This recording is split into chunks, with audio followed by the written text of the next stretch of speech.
Vigilance ଜାଲରେ ଆଉ ଜଣେ ବଡ଼ ବାବୁ ଆୟ ବହିର୍ଭୂତ ସମ୍ପତ୍ତି ଠୁଳ ଅଭିଯୋଗରେ ଡ୍ୟାମ୍ ସେଫ୍ଟି ବିଭାଗର ଅତିରିକ୍ତ ମୁଖ୍ୟ ଯନ୍ତ୍ରୀ ରାଜେନ୍ଦ୍ର ଚନ୍ଦ୍ର ମହାନ୍ତିଙ୍କୁ ଗିରଫ କରିଛି vigilance.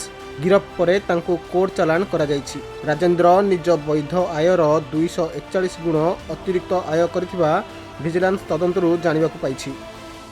Rajendra Mohanty additional chief engineer dam safety, ସେ ଯେଉଁ ଭୁବନେଶ୍ୱର ଚିଫ୍ ଇଞ୍ଜିନିୟର ଅଫିସରେ ଅଛନ୍ତି, ତାଙ୍କ ବିରୁଦ୍ଧରେ ବହୁତ ଗୁଡ଼ିଏ ଅଭିଯୋଗ ଆମ ପାଖରେ ଥିଲା। ତାପରେ ଆମର ବି ତାଙ୍କ ବିରୁଦ୍ଧରେ ଯେତିକି ସିକ୍ରେଟ୍ ଇନଫର୍ମେସନରେ ଆମେ ଗ୍ୟାଦର କରିଥିଲୁ ଯେ ସେ ବହୁତ ଗୁଡ଼ିଏ ପ୍ରପର୍ଟି ଆକ୍ୟୁମୁଲେଟ୍ କରିଛନ୍ତି। ସେ ଅନୁସାରେ ଆମେ ତାଙ୍କର ସବୁ ଖବର କାଢ଼ିଲା ପରେ ଗତକାଲି 6ଟି ସ୍ଥାନରେ କଟକ ଜିଲ୍ଲା, ଭୁବନେଶ୍ୱର ଆଉ ଯାଜପୁର ଆଉ ଢେଙ୍କାନାଳ ଜିଲ୍ଲାରେ ଚଢ଼ଉ କରିଥିଲୁ।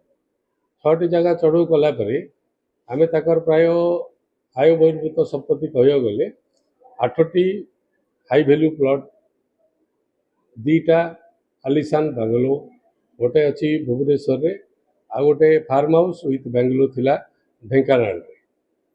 ତା ବାଦରେ ତାଙ୍କର ଇନଭେଷ୍ଟମେଣ୍ଟ ଯେଉଁ ଡିପୋଜିଟ୍ସ ଥିଲା ମୋର୍ ଦେନ୍ 1.84 crores ଥିଲା, 1,84,00,000।